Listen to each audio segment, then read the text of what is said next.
Sí, no, dicen, bueno, en China se dio una humedad del 100%, este, sobre todo en los edificios altos, parecía que llovía al interior de los edificios, de los departamentos o de las oficinas, goteaba el agua.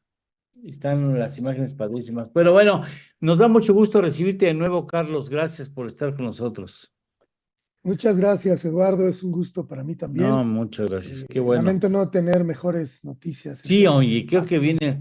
A ver, ¿qué es el índice de paz México? Antes de que nos des los malos datos que confirmen que tenemos que irnos a cortarnos las venas con galletas María. Mira, el Índice de Paz México es un estudio que hace el Instituto para la Economía y la Paz desde hace 11 años en nuestro país. Este instituto es global, es internacional, basado en Australia y lleva 18 años estudiando el fenómeno de paz y de violencia como desde ángulos sistémicos, desde ángulos más amplios que permitan ponerle indicadores a los niveles de paz en el mundo. Y decía, para México llevamos 11 años midiendo anualmente las principales tendencias a partir de 5 indicadores, 12 subindicadores. En términos generales, planteamos propuestas y caminos hacia una paz más compleja, de largo plazo, y que claramente en México estamos todavía lejos de conseguir. Ujú. ¿Cómo se hace, o más, hacia grosso modo, cómo se obtiene la información? Todo lo que publicamos está basado en datos y en evidencias. Tomamos indicadores como el homicidio, los delitos que se cometen con violencia, delitos con armas de fuego, actividades de la delincuencia organizada, 4 en particular, y este año incluimos un indicador de miedo a la violencia. ¿Cuánto miedo tiene la gente de vivir en el estado en el que vive? Los datos, como te imaginarás, no son Hijos, no son muy buenos. optimistas, no son buenos. Vemos en términos muy generales una tendencia a mejorar en el corto plazo, pero es muy leve, son mejoras muy leves dentro de una tendencia a empeorar en el largo plazo con tendencias muy preocupantes. El homicidio, por ejemplo, bajó 5% en el último año, pero llevamos en los últimos 9 años un incremento del 54% de la tasa de homicidios. Este es un ejemplo de estas dos tendencias que mencionaba. El tasa de homicidio en 9 años. Sí, Sí, es terrible. Nunca había habido tanta violencia en el país como ahora, ¿verdad? hay, Tantas muertes.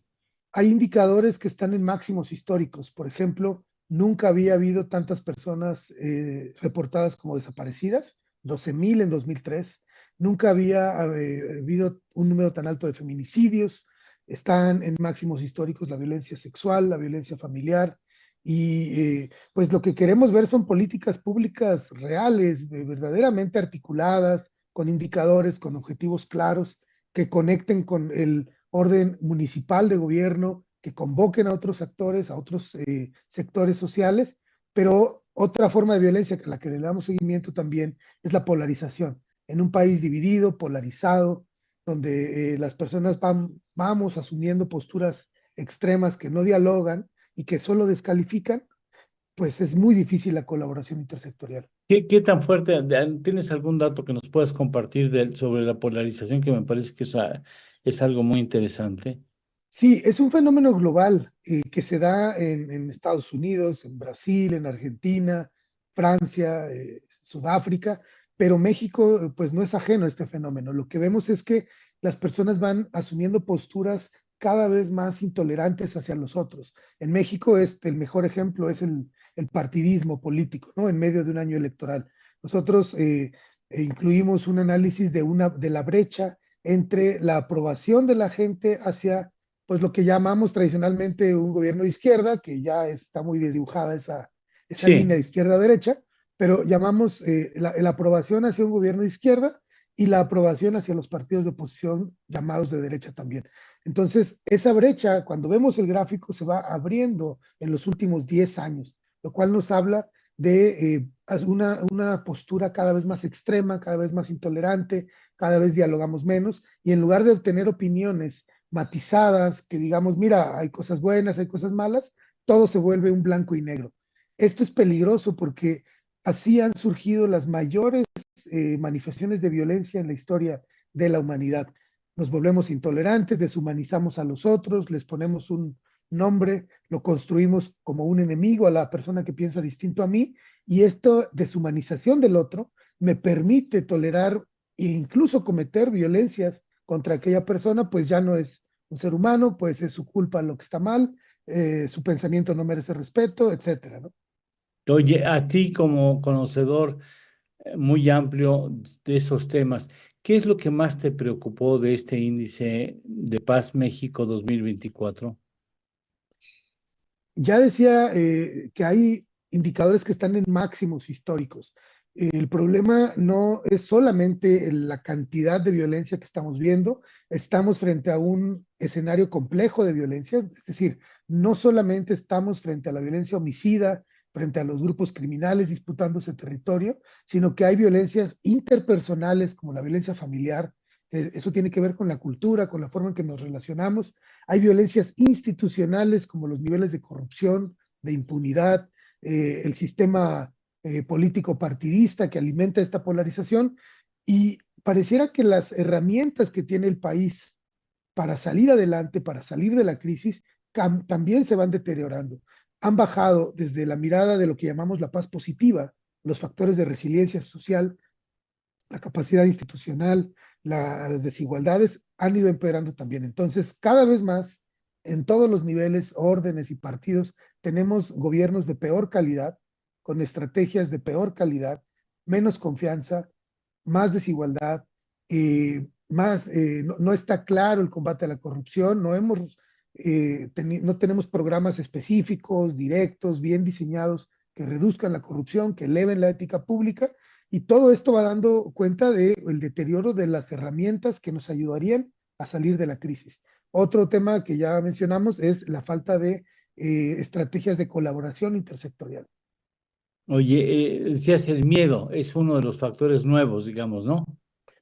Incluimos un indicador por primera vez tratando de capturar la percepción de las personas, que también es muy válida y muy legítima en el territorio. Este año que medimos, encontramos que el 75% de las personas viven o se sienten inseguras en el estado en el que viven.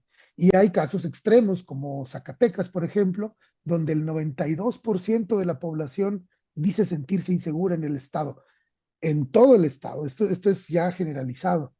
O el otro extremo, donde la gente tiene menos miedo, es en Baja California Sur, con un 33% de la población sintiéndose insegura.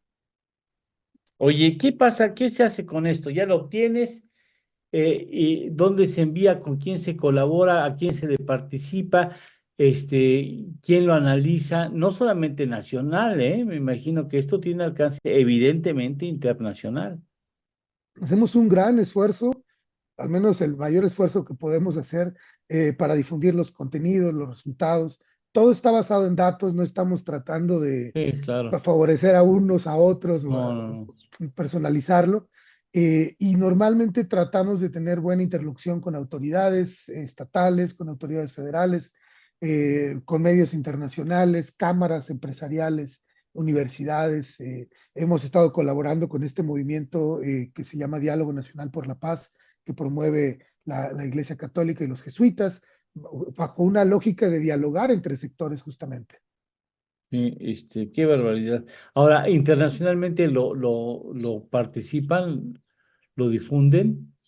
Sí, porque esto además lo contrastamos con los niveles de violencia del país, de México, con respecto al resto del mundo.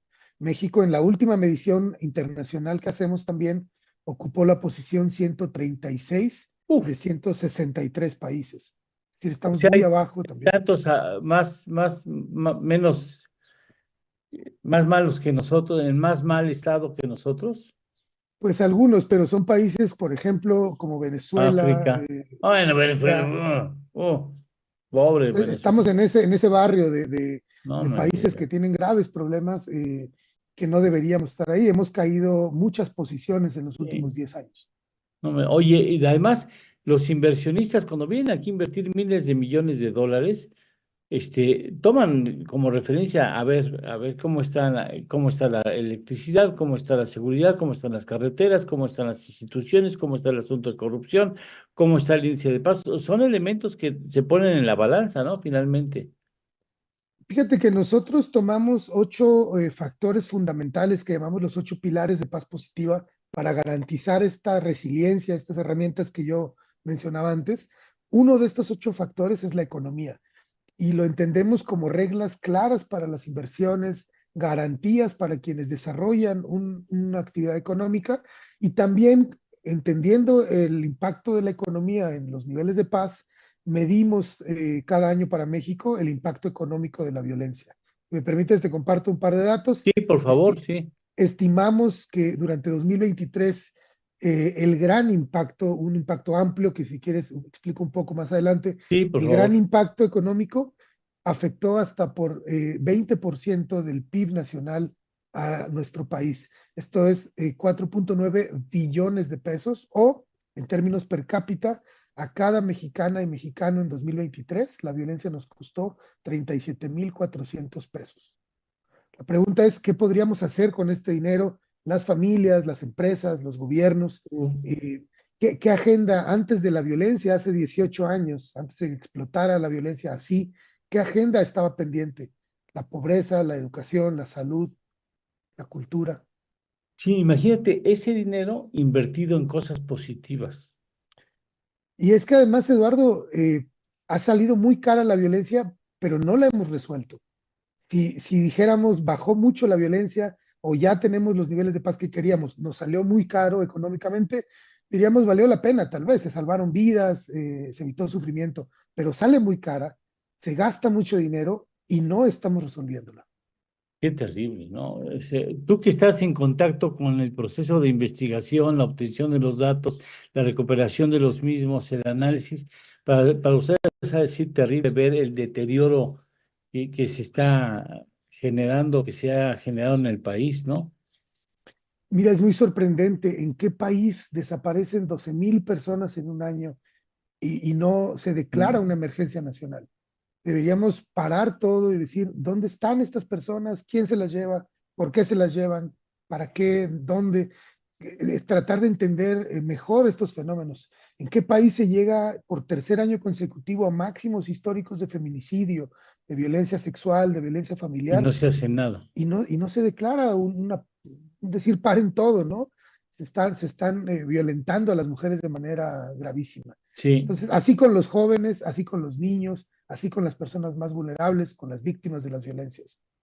Oye, el otro día estaba checando un diario y no me acuerdo específicamente en dónde, dos naciones que están en guerra, no sé si fue Israel o fue el caso de Ucrania con Rusia o Israel con Hamas,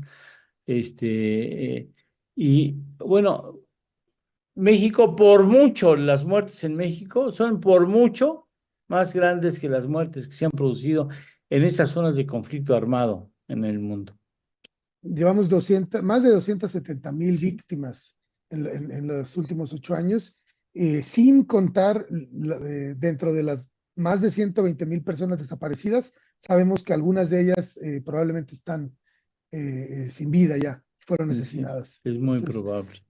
es un escenario complejo, Eduardo, pero mira, yo veo en la elección del 2 de junio la posibilidad, tenemos que ver dónde están las posibilidades, veo la posibilidad de que quien gane la elección pueda llamar a un gran acuerdo nacional, a una nueva manera de relacionarnos como sectores, como actores, como ciudadanas, ciudadanos, y que dejemos ya de lado el encono, la división, el llamado a polarizarnos, y que por fin se convoque al sector empresarial, se convoque al sector académico, se convoque a la sociedad civil a trabajar juntos en este gran desafío.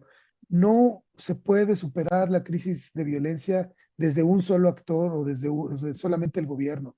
No es posible, no es factible. Lo que estamos viendo es el colapso tanto de nuestras instituciones como de nuestras relaciones interpersonales en el país. Esto va a requerir un trabajo conjunto que no se ha hecho antes.